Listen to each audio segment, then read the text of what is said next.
Hey, what's up guys? I hope that last video was able to help you get set up with generals.io.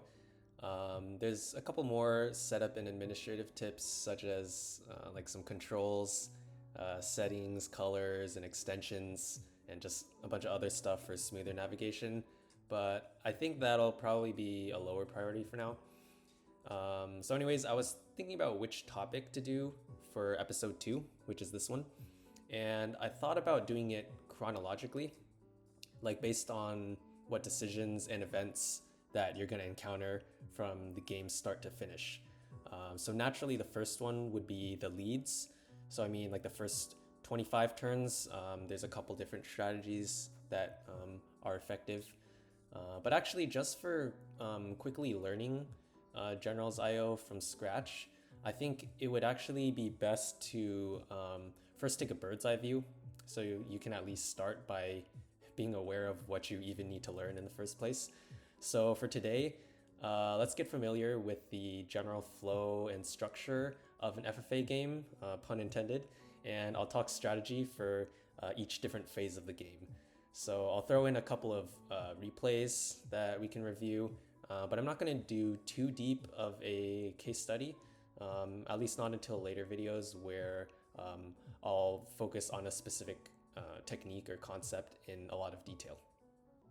Okay, so just to explain the general flow of the game, it'll usually be 8 people as a maximum, but you can have less people, like maybe 4 to 7 or so. And the games will usually last about 2 to 5 minutes. But of course, you can die a lot early in the game, in which case you can, leave and join another game. Or you could get stuck in a longer 1v1, or even in the final 3 players that can take a while. So those can be like 8 to 12 minutes, if not even more, but those are kind of rare. It's definitely affected by the size of the map and the play style of the people in game. The map size does scale based on the number of people, so you can kind of see the 6-player one is a little smaller, sort of. I don't know. But yeah, if you look at a person's replays or their profile, so this is just some account I was playing on. If you look at the turns, right? Remember, each turn is 1 second, but there's actually 2 steps or 2 moves or 2 ticks every turn. So if you want to see the length of the game, you just want to divide this by 60. So that's like 4 minutes and some extra seconds. This is like 3 minutes, 100. So these are all like around 200, 300. Okay, 400 is a little longer. Okay, wow. Okay, so 860, that's okay, can't do math, maybe like 12 minutes or so, but those are a little rare. Okay, so 900, that's kind of a longer one, but yeah, most of them you'll play for like 2 to 5 minutes. Anyways, okay, so then I want to talk about the phases, the main 3 phases of the game.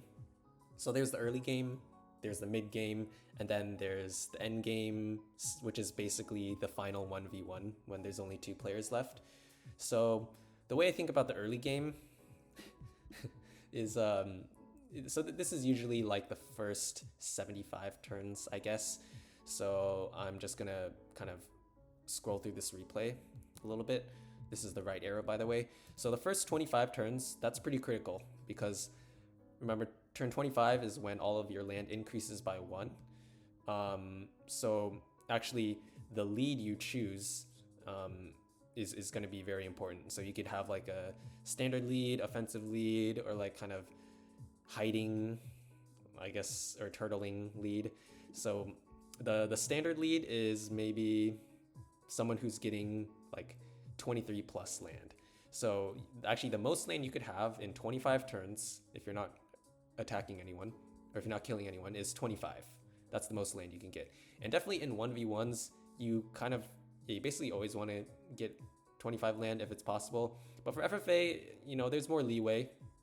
You don't have to be perfect. You just have to get the most critical things right. So you could see, yeah, orange and blue are kind of in that 23 plus range. So I'd say that's kind of a standard lead. So standard is good because you get a lot of land, so that means your army should be fairly high. So higher than like I'll say green and teal did kind of a more offensive lead, because it's kind of going in one long strand. So not necessarily a single direction, but it's just a single path from the general to some other point in the distance they're going to. But it's not going to be like winding and looping. Whereas if you look at like red, orange, blue, those guys are kind of more like in a blob shape. So I'd say the blob shaped ones are more standard. So standard is good for getting a lot of army. Also, if you get in a 1v1, which is pretty common in the first 25-50 turns, because there's a lot of people on the board and everyone's expanding, so of course naturally you're going to run into each other. So you want to have enough army so you can fight someone if you have to. And it's also good defense because if you expand correctly, the fog of war is not too far away from your general. I guess if I were to attack orange, this is kind of the weak point because you can get quite close to the general. But if you expand like kind of in a circle blob, like what red is doing, you can kind of see people coming at you. And that allows you to defend a little better. Whereas, if you look at teal, the fog of war is very close to the general. Actually, it's as close as possible to the general because you get to see, you have vision of the adjacent squares. So if someone's attacking, like if someone has a bunch of army right here, there's no time to react. It'll show up and then it'll kill you in the next half second.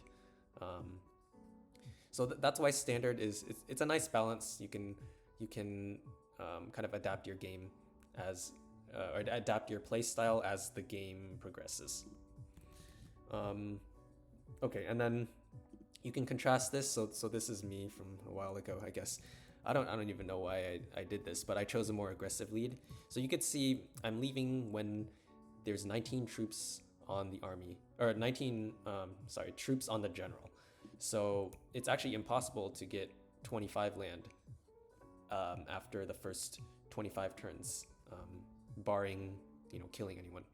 So I'm basically sacrificing the army, but the advantage here is you can potentially kill someone very quickly. So it's just a high risk, high reward strategy, I guess. It can really backfire though. If you run into someone that's kind of far away and they have a lot of army, then they're eventually going to beat you in the long run. But this is kind of like a counter to the standard gameplay, I guess. But it's kind of hard to pull off. So then that's the early game. And I would say the mid game kind of happens when like 2 people or 3 people die. Or more importantly, when 2 or 3 kills happen, because you could also AFK, remember? Like if you're just not moving, the game's gonna kick you. So that's not as important. But I'm saying like if someone's making captures, like let's say around here. Okay, so 2 captures have been made. So you look at the leaderboard and you could see, you could kind of see a hierarchy starting to form. There's someone is gonna be in the lead, and there's some people in the middle, and then there's some weaker players. Maybe they're fighting someone in the early game, and that's why they're weaker. So it's a lot of information in an FFA because you have up to 8 people, and you're trying to keep track of their army and land while you're playing. You can't do it all. So you just want to practice and figure out the most important information to look at, which I'd say it's probably just army. That's pretty useful. And then this chat box, which is going to show up in game, it tells you who captured whom. That's also very important, and it doesn't take too long to read it. When you're starting the game new, every little bit of information is going to be hard to pay attention to, but it's not like you need to watch this every second. Just I just glance at it occasionally, and sometimes I get some things wrong. But anyways, this is the mid game. So if you're in the lead, you're trying to make a path to victory, right? And you're trying to like suppress the people who could threaten that. If you're in the middle's kind of tricky because sometimes you do have to continue fighting the person you're fighting. If you are, sometimes you want to avoid attacking the strongest player because they might just get mad and start attacking you. Sometimes you actually do want to attack them, but sneakily, maybe when they're preoccupied with something else. Other times you could just go after the weakest player and just get all their army and land and cities, and that can be helpful. But yeah, that's kind of a harder position to play. It's not clear at all what's the best play. Actually, there isn't really a best play. There's a lot of good plays, and you'll see different players, adopt different strategies, and neither of them is really superior than the other. And then if you're the small guy, honestly, your objective is just to survive and hope that no one wants to attack you because you're not posing much of a threat. But anyways, that's the mid game. And then I would say mid to end game is kind of like 3-4 people, because that's when things get a little interesting, right? Not to say that it's simple when there's only 2 players left, but everything is zero sum, right? It's either good for you or good for the opponent, right? So it's a little easier to think about things that way. Whereas when there's 3 people, this is probably when you get the most interesting like game theory type strategy things. I don't know if I use that word correctly, but basically what I'm saying is like when there's multiple players and you all have your different interests, right? It's not just a 1v1 where it's clear, I have to do things that are good for myself and bad for the opponent. But when it's 3 people, it's a little less clear. Like as green, it looks like you're winning. You're probably going to win unless something goes badly. So who do you attack, right? Do you attack orange, which is the person you kind of see, so you have a good idea where the general is? Or do you attack red, who has a little more army, a little more land? They could be kind of threatening. So, I forgot what I did here. But okay, so I think I just played it safe and went for red. Okay, that's a little lucky that he didn't have any defense, but you could easily imagine if orange and red are not attacking each other and they're just gathering army and they both attack me at the same time, I could definitely lose. So, game is not over. Yeah, so that's the mid to end game. And then, okay, so I would say like the actual end game, or you could just say like the final 1v1. It starts as soon as the third person dies. So the third place guy just died. And okay, so here it's maybe not too exciting because I have such a huge lead. It's like I can afford to make many mistakes and still win. But if you look at the army and it was a closer game and maybe there's a lot of cities, or it's like a very large map, then you have to be very careful and strategic. And this is probably where the people who practice 1v1, those skills will definitely shine here. Although it is a little different because the starting position of a 1v1, you always have one general and the opponent has one general. I guess maybe that's a little obvious, but in an FFA, the final 1v1 starts in many weird configurations because there's a lot of people on the board. You could have all sorts of weird like land that you own, and you have asymmetric information. And I'm not just talking about the fog of war, but if you know where the other generals are, that's also very useful. There's kind of okay, I'll just play out this game so you could see what happens. Yeah, so I know he's in this region. Even before I saw the general, there's not that much space he could be in. Yeah, so then that was pretty nice. But there is a small rule which is actually very impactful, and it's not obvious at all. There's like no mention of this on the website. You just have to ask someone on Discord or another strategy group. But basically, you can imagine it would be very odd if you were to spawn right next to someone, right? If your generals were right next to each other, because then there's not really anything you could do. It's kind of like the prisoner's dilemma thing. If you move away from your general, they're just going to kill you, right? Because it's totally advantageous for them. And, so it seems like the only thing you could do is just attack. So that is kind of like a degenerate game. So we want to avoid that case. So there's a lot of different rules in the spawn algorithm, but the most important is just the distance between the generals. So every pair of generals is going to be at least 10 cells away, or 10 steps away, I guess. So if like the Manhattan or taxi cab distance, right? So that means you can move up, down, left, right. not diagonal, there's going to be 0 generals that are within 9 steps of you. The closest zone could be is 10 steps. So I guess I'll start from green and go to pink. So it'll go 1, 2, 3, 4, 5, 6, 7, 8, 9, 10, 11. Oh, okay, sure. So, you know, if you just look through a bunch of replays, you'll see some times where the generals are with exactly 10 steps away, but you'll never see one where it's less than that. At least not in recent times, I guess. So yeah, if you hear me like counting out numbers to 10, like 2, 4, 6, 8, 10 or something like that during, you know, one of the FFA tournaments or whatever, that's what I'm counting. And it's really powerful because it's not just your general where you count 10 steps from. You could do that from any general you find in the game. And sometimes it's a little hard to tell. And okay, this might not be entirely correct, but in game, so you could see there's a general here, like red, for example. In game, it's gonna appear as an empty square, right? In game, it's just the things you see, right? Then it's empty squares and then these question mark mountains, because they could be mountains or cities. You don't know until you see them, right? But the thing is, if you see a city that's in an empty square, like it's previously empty, but when you walk up to it and suddenly it's a city, that means it is a general that was killed, right? I guess the other option is if you actually see someone's general while they're still alive, then you can apply that 10-step rule, and you're effectively like creating a circle of, well, I guess a diamond of radius 10, right? So you can imagine like drawing a diamond. There's no one inside the diamond. Like there's no other generals inside the diamond. And then every time you find someone, so let's see, okay, I found someone here. So you can draw out like another diamond around pink and the first diamond is around green, and there's going to be no one there. So that really clears off a lot of the map. You know, a large part of generals, I guess in FFA for sure, a lot of it is just eliminating which parts of the map the opponent can be.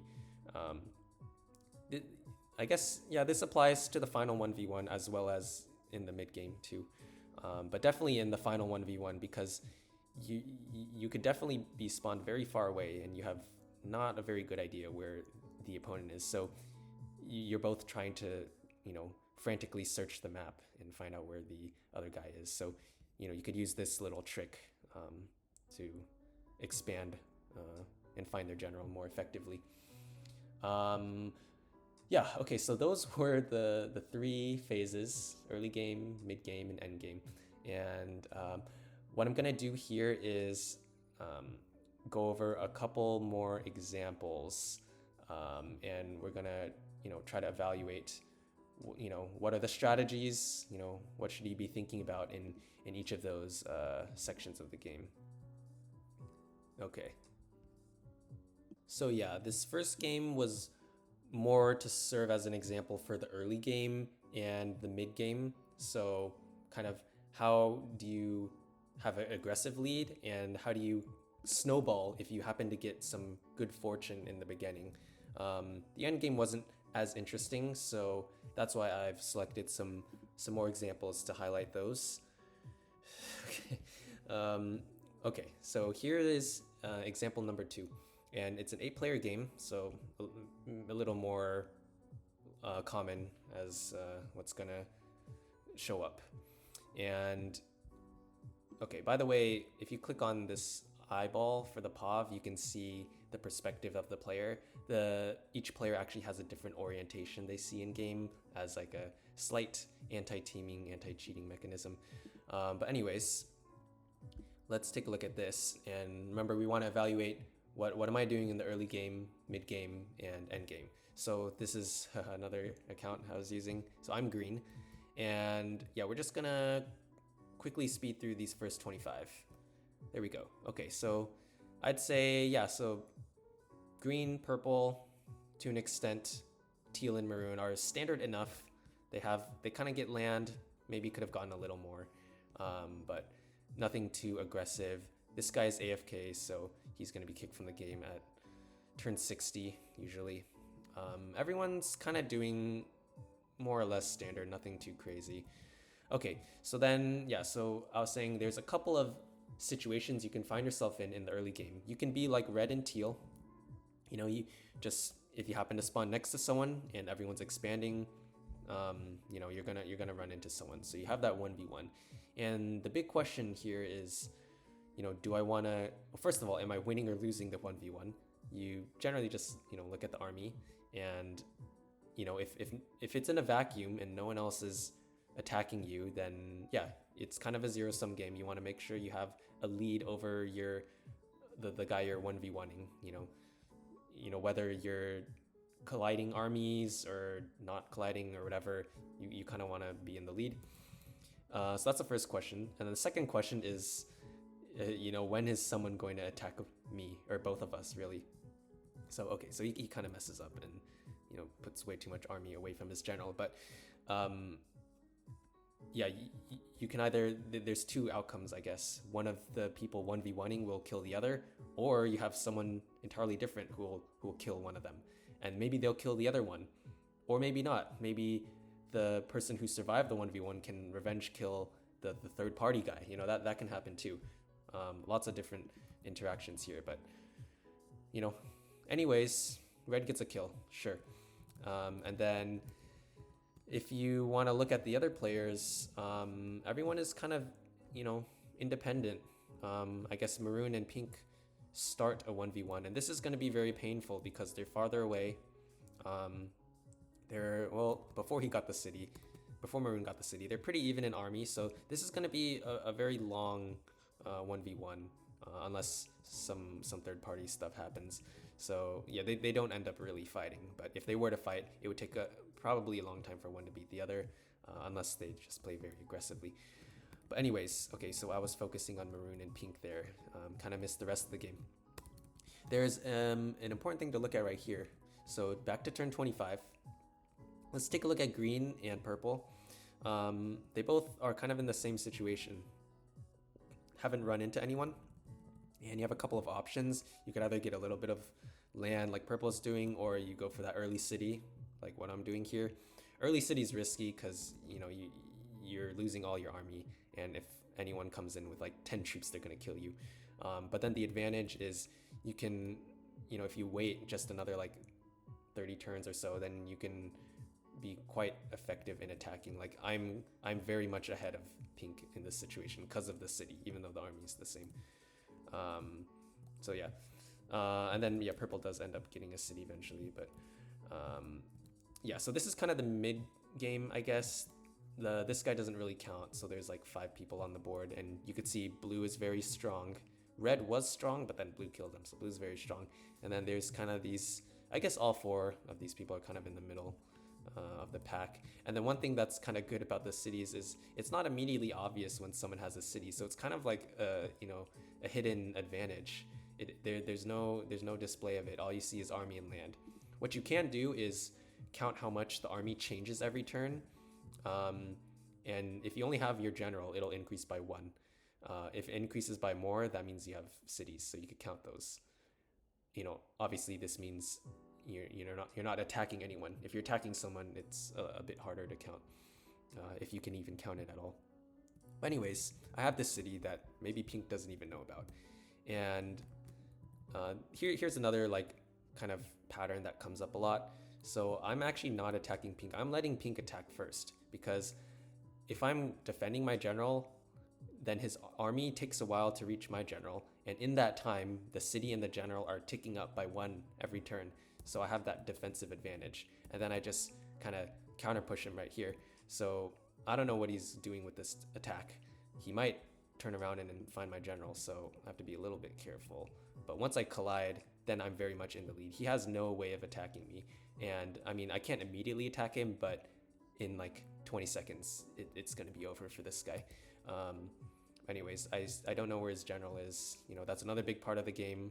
Well, now I do, but that's a big part of the game, is just finding the general, and then I see he only has 40, and I have enough troops to kill him. So that's like a mid-game play, I would say. Okay, and then I would say, so here, 3 players is always interesting. It's kind of like a Mexican standoff sometimes. It's not immediately obvious who to attack, if anyone. sometimes the right play is just to quietly farm your cities, or even if you don't have cities, just simply not attacking someone while the other two are attacking each other.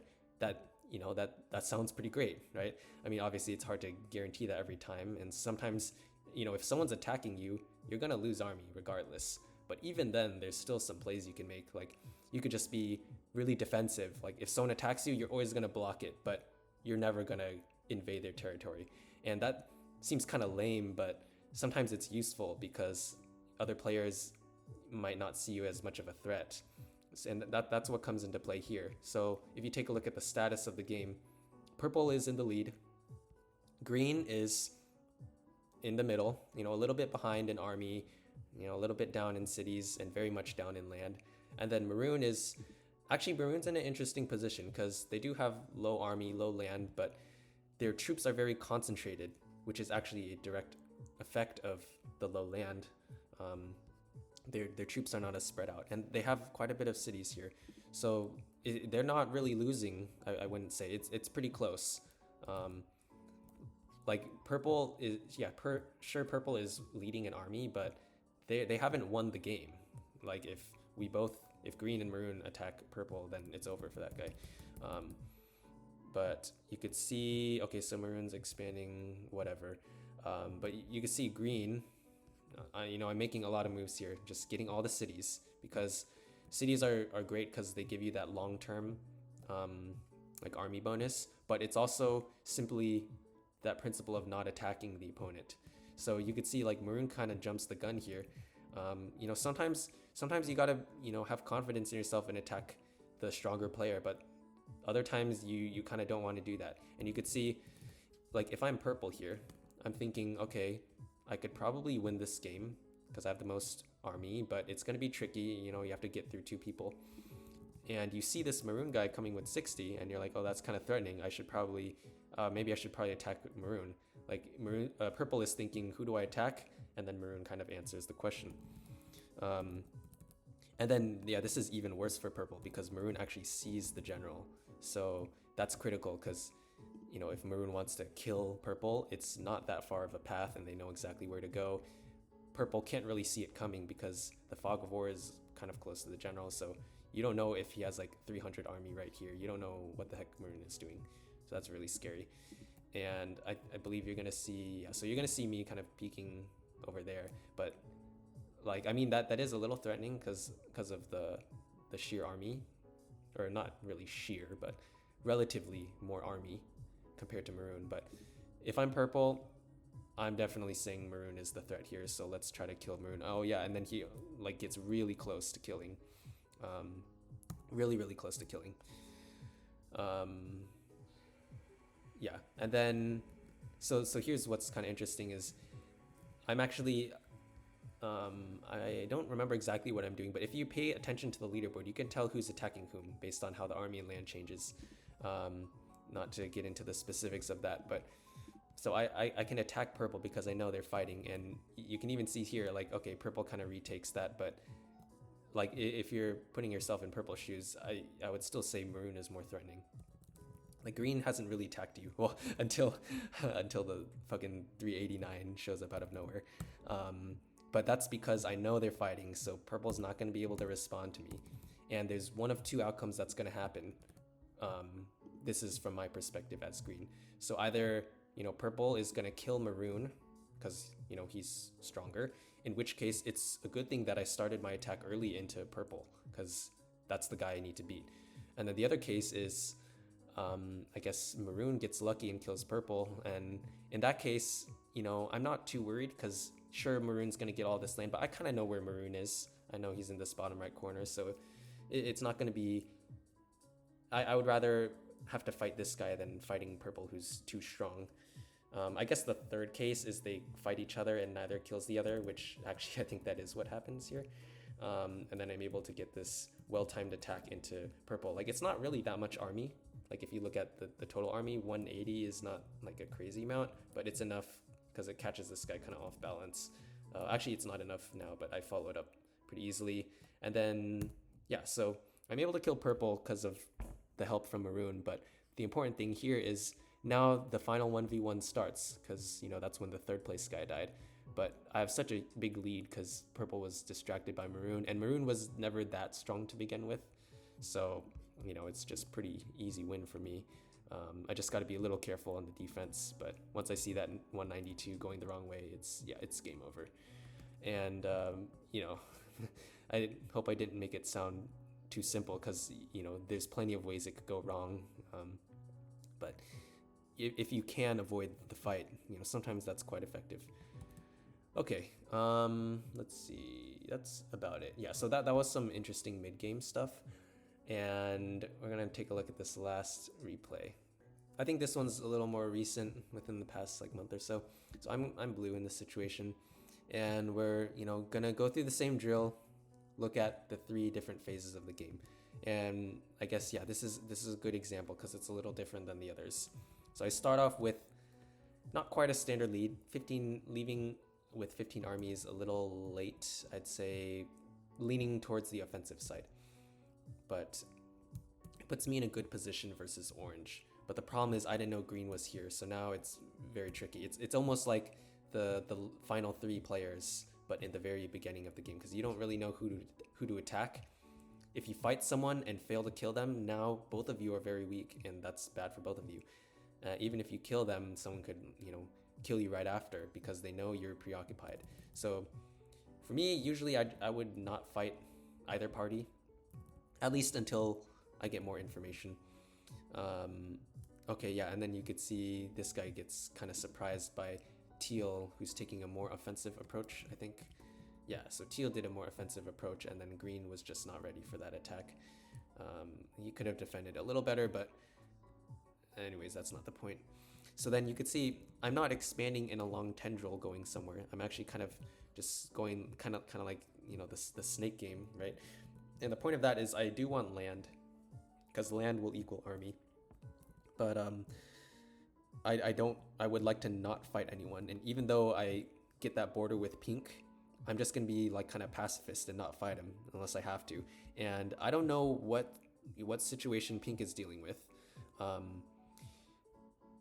He is a high star player, you know, just looking at the stars, this is like the elo or the ranking. So you can, you know, sometimes get a sense of what people are gonna do. Maybe he'll, you know, play more safe and not just be randomly aggressive, but you never know. But sometimes that could be useful. And luckily for me, he is fighting maroons, so that kind of frees me up here. But he actually killed maroons, so now this is kind of bad for me because I have this really strong neighbor, and I don't know if he's gonna attack me or if he's, you know, just gonna be peaceful. But I do know that orange, well, let me do right before the city. So right before the city, I'm very much up on orange, but I might not even have enough to kill him because I have to walk. I'll be able to collect like 60, 70 troops, and then it'll take a while to get there. And maybe I can kill him, but even if I kill him, I've basically spent all my army. I'll have nothing left. So, you know, sometimes you don't necessarily want to kill anyone just because you can. So I actually go for the city. And this one's risky because he could attack me because I just spent like 50 army, but I already know he's kind of scared because he was fighting green, and then now I just saw teal attacked him, so he's probably going to be slow to react and will probably just turtle the whole game. And turtling is basically you just kind of stay in the corner, hope no one attacks you, and then people see that you have made no progress in the game, they're not going to attack you. So that's one way to survive, but you know, there's some cons to that strategy. But anyways, I'm able to get away with this city, and this is good because it gives me progress. I actually go for another city, I don't remember that. But yeah, so if you compare just me and orange in a vacuum, I'm gonna win easily because I have 2 cities. But obviously the problem is I have more land, which is more surface area, you know, more interactions with other players, more people who could attack me. So that's the downside. But let's see. So I'm at this point, I'm considering attacking orange. I'm like trying to calculate, you know, how much am I gonna have left over? Because what I wanna do is kill him and then come back to my general and be able to defend. But then pink kind of, you know, makes the decision for me. So, I mean, I have to defend here. There's no option. So that's an easy decision for me. Just defend pink. And I think I was trying to count how many cities pink had. and then I was just trying to push back. So another general rule of thumb is if you can just take a lot of land, whether it's neutral land or land from someone else, before the multiple of 25, that's good, because you know, it'll tick up after the multiple of 25. So that was what I was thinking. I wasn't even trying to find his general, but I got lucky and I'm like, okay, so I probably have enough to take his general right here. Yeah, I do. And the reason is he was kind of fighting Maroon, who's off to the side, so the land is kind of inconvenient. I might have used that term in a video before, like inconvenient land or whatever, but it's basically, it's going to take a while for him to gather those troops for defense. Meanwhile, you know, my troops are more concentrated, so I can attack him quickly, even though I'm actually down in army. I guess I'm up in a city, so that may explain part of it. And in this situation, this is the mid game, right? 3 to 4 players. It's not obvious who to attack.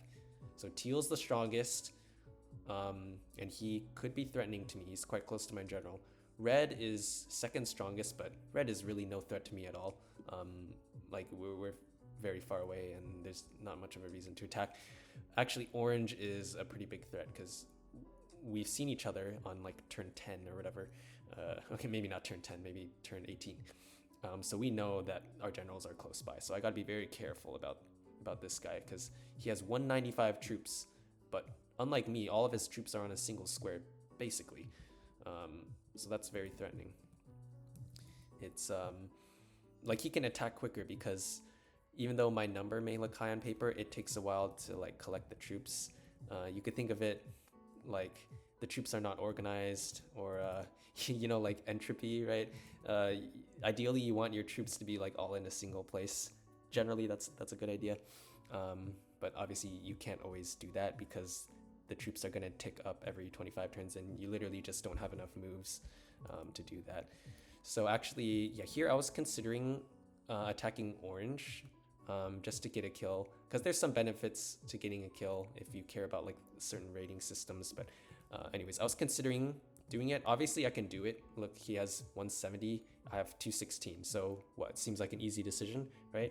But then the problem is you get very weakened, and if somehow I, you know, read this guy's mind and I know he's not going to attack me the whole game, I would rather just get a city. Like that's more worth my troops, I guess. So I was considering it. I didn't really decide yet, but then something really interesting happened, and if you take a look at the leaderboard, you could see he lost 150 army. Okay, and there must be a corresponding minus 150 from another player because he's being attacked. That's Teal, which I definitely did not notice that in game, but you can kind of just figure it out. It's like it's not going to be Red who's attacking Orange. But anyways, then that's a perfect opportunity because I basically know where his general is. He has, like, I know where he is since the beginning of the game. And yeah, I was able to get that lucky kill. Okay, so now this is kind of like the 3-person game. And I actually, what I do here is, it looks kind of weird. And honestly, I don't know if this is the right play, but I just take all my troops off of the dead general, which is now a city, and I just let Teal take it. And the reasoning there is just, so Teal would rather attack Red than attack me. Like, I'd rather just give up that city, let him take it. You know, plenty of cities to go around. I'll take these other ones in the meantime. It's far more important to avoid large conflicts with the other people. Okay, but then he's about to see my general, so I have to block that. So it's like most of my troops are used for defense, and then I pop the GG, which is maybe bad sportsmanship, but I basically said it so Red knows that Teal is getting close to killing me, and maybe that may cause Red to attack Teal. And then on the other hand, Teal may think that he can easily kill me, but it's actually not that easy, and he's going to misjudge the amount of army he needs to collect. Therefore, I can survive for longer. So I don't know if anyone even actually reads the chat like that, but I just always type that. It's whatever, right? It's a little silly, but yeah, so I contest the cities, but I don't go all in. Like, I keep my troops here because I know, you know, they're probably going to want to fight each other. And you can see the armies are getting quite close to each other, like proportionally, I guess. I'm actually in the middle now. So I'd say this mid game was played pretty well, and I'm getting in position to have a good chance at winning. It's no guarantee, of course. Yeah, so just I fully maxed out all the cities I could get. I maybe could have gotten that one, but whatever. And then, okay, so yeah, he kind of slips up. Teal has a lot more army than red, but obviously he's kind of fighting two people, so it's understandable you slip up like that. But he does die. And then this is the final 1v1. So this is a little different situation. So actually, even after killing Teal, red still has slightly less army than me, but it's basically the same army. The land is where red has a big advantage. But it's not necessarily the land that really matters. It's more like the vision and the knowledge of where the other person could be spawned. It's like, how much fog do you need to eliminate to find the other person's general? Like, okay, like this fog is irrelevant. Obviously blue is not here. Blue is somewhere in here, so he has to search all of this. But from my perspective, there's way the hell more that I need to search. So he's got that information advantage. The other very important thing to look at is the city advantage. So you just count these cities. I just count the general too, but it's like, for me, it's like 3, 6, 9, 12, 13, 14, right? And then red has 3, 6, 9, 12, 15. So pretty close. So close in cities, close in army. Red is up in land, but that doesn't matter too much. He's up in knowledge though, which is, I mean, knowledge is not really a column on this leaderboard, but it is like implicitly important. And there's actually one more thing, which is like that entropy sort of thing I was saying, like how much of my total army is collected in a single square. Mine is much more collected, and it makes sense. You don't even have to calculate anything. Just logically, if red is spending army to kill teal, their troops are probably like all over the place. So I'm able to convert this high stack of army into a city advantage, because generally in the final 1v1, if you can't kill them immediately, it's the cities that are really important, especially on a big map. So you don't, like the army is like a symptom of the city advantage. So army does matter, but it's usually cities you want to target. So I'm literally not going for any of these other squares. The only reason I got these squares is just to go from one city to occupy the next city. But yeah, you really don't need land. And then, yeah, so then here I'm pretty comfortably in the lead. I'm slightly up in army, but I'm very much up in cities because he's not even contesting those. So then my mindset is shifting to more like, how do I not lose? So just the way you not lose is just have a lot of troops on your general or close by. And then, so that's the main one. And then the second one is like kind of reducing the distance from the fog of war to your general. So like the nearest point. Because the way that red is going to attack is they're going to find the best single point to attack. So like here, I guess, because I can't see them coming, and then they're going to attack. So I have to assume that they're going to attack there, and that's why I kind of like use this army to kind of clear out some vision there. I don't need every square. I just need to make it impossible for him to approach me without me seeing. So yeah, some very steady vision and not sending any large attacks. So like at this point, I'm not interested at all in finding his general. If it comes up, it comes up, but I'm just interested in keeping the cities up, having a lot of troops on my general, and then keeping the vision away. Okay, well, maybe that was a little risky there because he could have attacked with that, but I collide. Okay, and then, yeah, so then here's where the defensive advantage comes in. He's trying to attack with this 272. He doesn't know what defense I have, whereas I can see him coming from a mile away, so I can prepare my troops, and then I'm gonna collide right there. There's no way he can react, right? Like from his perspective, he's bringing his army over, and he's like, okay, I'm able to make it this far without it being caught by blue, and he thinks he can almost make it, but there's just no way. Yeah, and then it's game over at this point. So yeah, that's kind of how the ending 1v1 could go. Not all the games are going to be as balanced as that. Usually like one person's significantly ahead, but if you play your cards right, get the cities, and the other person maybe is a little slow to react on that, you can definitely turn things around. But yeah, that's all the examples that I wanted to include here. All right, so yeah, if you're new to generals.io, it definitely helps to watch a few replays from top players from beginning to end and just try to understand what they're thinking, although that may not always be clear. And another thing to keep in mind is not every game is going to be that interesting or insightful to study. So that's why I try to gather a few good examples here. So, we at least kind of have like an archetype for each type of game that I was trying to describe. So like that first one was kind of getting an early kill, and then snowballing was the theme of it. Just like continuing to compound your lead. And then this game was, kind of like the slow expansion and trying to avoid conflict for as long as possible. And then this one is like, if you are in conflict, how do you like get some kind of advantage against someone rather than just wasting your armies? So those are the examples I wanted to highlight. And I'm usually kind of in the learn by playing philosophy, so definitely get the games in if you want to learn. But there's a lot of techniques and weird details like the intergeneral distance, like the 10-step rule, which is like not intuitive, not obvious at all. And there's some things where you kind of have to learn from someone else telling you, and that'll greatly speed up your progress. And there's a lot of other tips that I'm gonna include in future videos. I'll probably, from this point on, I'll probably just have a topic that's the focus of each video, and I'll select a few replays that really highlight that, like, whatever idea I'm trying to communicate. This one is just more of a high level like roadmap, I guess, so you can get a little taste of all of the skills and techs that you're gonna have to use in FFAs. But yeah, hope that was enjoyable / informative. If there's anything confusing or anything I missed, whatever, just leave a comment. I'm probably gonna do, for the next topic, I'm probably gonna do like the openings or the leads or whatever.